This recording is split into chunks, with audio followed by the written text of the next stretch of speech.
Hey, Michael, it's so nice to have you on the show today. How is it going? It's going very well. How are you?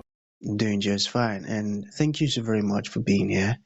I truly appreciate it. And you see, Michael, Oh, thank you often, for having me so I could share. yeah, beautiful, awesome. Oftentimes, I love to thank my guests for two main things, and I do this so often to the point where I think it has even become my anthem.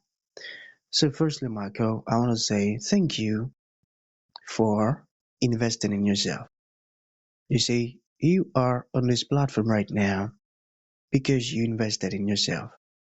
And oftentimes, Marco, I love to make reference to the amazing mango tree. You see, some months back, I was on a particular road, and just by the roadside, there was this tall, unattractive mango tree. And I use the word unattractive because the mango tree's got no mangoes on it, and the leaves were all dry. So I just walked past it and I went my way. But you see, Marco, just recently I was on that same road, and this time around a lot's changed about the mango tree. You see, the mango tree caught my attention pretty good from a distance, and immediately I got the urge to move so close to it, of which I did, and it wowed me. Because now the mango tree is looking all beautiful. It's got a lot of mangoes on it, beautiful green leaves and healthy branches. It was a special moment that day. I was so excited. I just kept staring at the beauty. You see, here is my point. The fact that you dedicated your time, energy, and resources to becoming the amazing Marco that you are today, that alone has made it really impossible for me to say no to you or for me to skip you. And you see, getting to read about your bio, learn about the things that you're doing, and the impact your work is having, it is amazing. And that's a fruit that I became so attracted to. And I just couldn't wait for this conversation to start. And here we are today with the amazing Marco. So thank you so very much for investing in yourself, and thank you so very much for being here. I truly appreciate it. Thank you, my man. You're very welcome. Thank you for sharing this time with me. I really appreciate it. Beautiful, beautiful. So let's get started. You see, Marco, I'm quite excited to have you on the show today for some reasons. Firstly, my interest in knowledge seeking. I believe in order for one to transition from a terrible situation to that of a beautiful one, I believe it takes the application of knowledge, quality information. And you see, Marco, ever since I discovered that light in the Hebrew means knowledge and darkness means ignorance, I have been so keen to knowledge seeking because I do not want to remain in the dark. So that's going to make our conversation today very important to me and even to the listeners. The second reason why I'm excited to have the amazing Mykal on the show is for the sake of the listeners. You see, Mykal, we live in an age where information is as abundant as grains of sand. We've got lots of information flying out there. So these folks trust me for quality, high opening, and very important information, of which I'm totally convinced that our conversation is going to be insightful and impactful. So for that reason, Michael, let's get started with your introduction. Talk to us about your personal or professional journey. Right now we are just so curious. We want to know how Michael got here. Then afterwards, I've gotten some beautiful questions for you. Okay, Michael, over to you. Thank you very much. I will tell you that I went through the normal road that everybody went through. I had a decent family life. I had went to college. I started my career, but somewhere it went off the tracks because we need to, as you say, continue to work on ourselves and fix issues that come up. But what happens when you run across something you don't have an answer to? At this one point in time in my life, I was very successful. I was working as an international business consultant. I had the house, the family, everything was going well, except I was suffering from a couple of addictions. And I remember saying to myself, I really want to stop destroying my life, but I don't know how. I tried 12-step programs. I tried doing some counseling. They did not work for me. And eventually I traded the working as an international business consultant for being in prison. The addictions actually destroyed my life because I didn't find the answers to that question before I allowed it to happen. And that's when I began the search for how do I solve this problem? What am I going to do with the rest of my life? Because by the time I was getting out of prison, I was going to be 53 years old. What happened is I was listening to a motivational speech, one of these sports motivators that was just fire and brimstone, and he was talking about you got to grind every day. That made me angry because I had just ground my life into the dirt. And at that point in time, I realized the process that I need to go for recovery must be a creative process, not a destructive process. And maybe because I was always a historical fantasy, historical fiction reader, this image of a forge popped into my head because it is a creative process.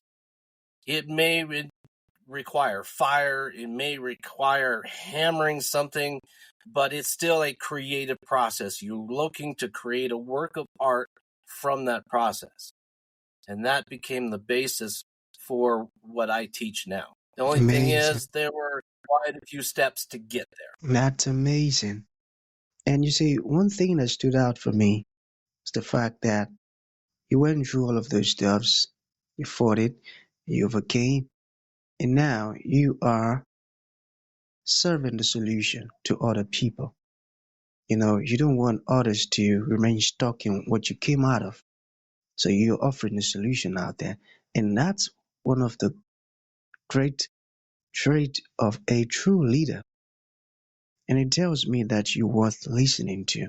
So thank you for all that you're doing. It's amazing. So let us talk about fathers in particular. How do you help fathers conquer addiction? The first thing is that fathers have a tendency to hold everything inside. They do not share because they don't want to show their weakness. We're all about strength. We want to be known as being strong. But what I have learned in speaking about my issues and how I overcame it for the last 10 years is that every time I got on stage and I was vulnerable and shared that, I became even stronger. So I first need to inspire them to open up, show their vulnerability, and get the help that they need to overcome it. It's amazing, and that's so true because there are a lot of fathers out there that are battling with one thing or another that not many people knows about. You know, you must not show your weakness, I tell you. And I love your approach as to solving that problem. That's a great one. So, but when was the turning point in your life? When was it exactly? When everything just turned around? Well, the first turning point was the realization that nothing else in the world caused me to have the addiction. It was not an external thing. I am solely responsible for every decision and action that I took. But what happens is when we actually decide that it's nobody else's fault, everything is on us, that also gave me the power over it and allowed me to be able to go in and make the changes necessary because I wasn't dependent on anyone else for my recovery. And that power gave me the ability to say, okay, since it's all mine, what I have to change is me. We have to realize that all the decisions we make, everything that we do, is based on our identity of who we are. And we can change who we are. What we are is a collection of these ideas of who we are that make up our total identity, those characteristics that we have. But we can change every single one of them if we choose to and if we work on it. And that's where we go into the forge and we craft ourselves. We craft our identity. So we have to decide who we're going to be.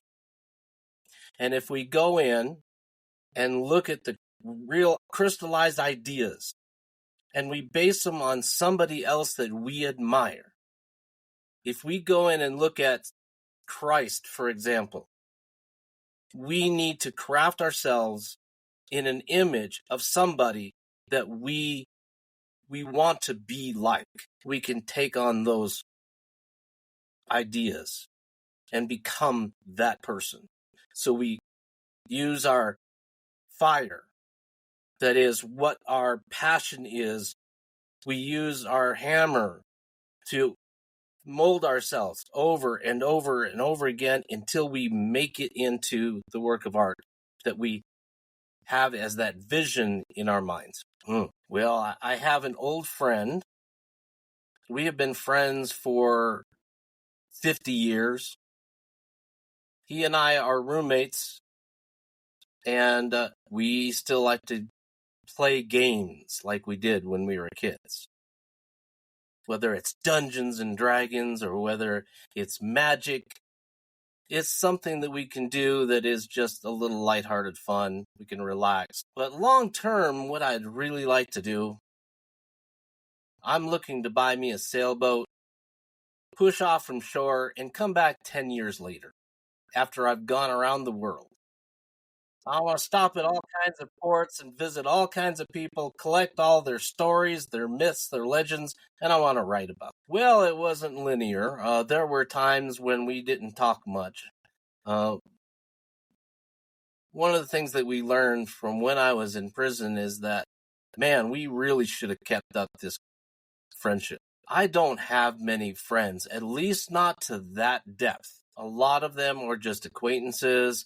You know a little bit about them, but never shared everything that was happening to us. That is a rare thing. But I think it's something that we should do more of. I certainly know that I should do more of it. One thing that I learned, and this is part of the program that I designed, we must manage our environment carefully. We must sometimes take risks with changing the environments.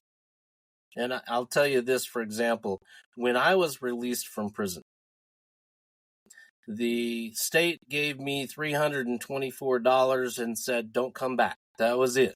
Fortunately, my mother and my sister at least purchased me an old, rundown Ford Ranger pickup truck. But that became my home. I had no job, I had no home, but I was satisfied with that. Because the other option was I could go into the halfway house where I'd be housed with other people that were addicts. And therefore, I'm surrounded by people that are still going through the process and not all that interested in recovery. So I needed to stay away from that environment and go to a different environment, even if it meant being homeless, just so that I could surround myself with the right people, with the right attitude. I joined Toastmasters because I decided what I need to do is be a public speaker and share my message. So even though I was homeless, I went to meetings for Toastmasters every single week without failure, because that surrounded me with the people that were interested in growth, that were interested in bettering themselves. And I could work on bettering myself at the same time. That was a much better environment than going to live with a bunch of other people who were not interested in growing. Thank you for that. The last thought is this. If you have any inkling that your life is not where you want it to be, because you have some things that are controlling your life, whether it's alcohol, drugs, whether it's some kind of habitual thing like gambling or sex or pornography or anything like that, if that's controlling your life, altering your relationships, making it hard for you to advance in your careers, things like that, seek help. Even if it's just, hey, I need to know if this is really the problem. Reach out for that help. Have that conversation. If they want to reach me, I have a website called thelifeforge.com. I have a free report on there that you can download that would help you with your relationships and some other tips. And I also have other programs that I am doing where have a course that I teach that helps people get through that base foundation that gets them started on that path. Thank you. I appreciate it.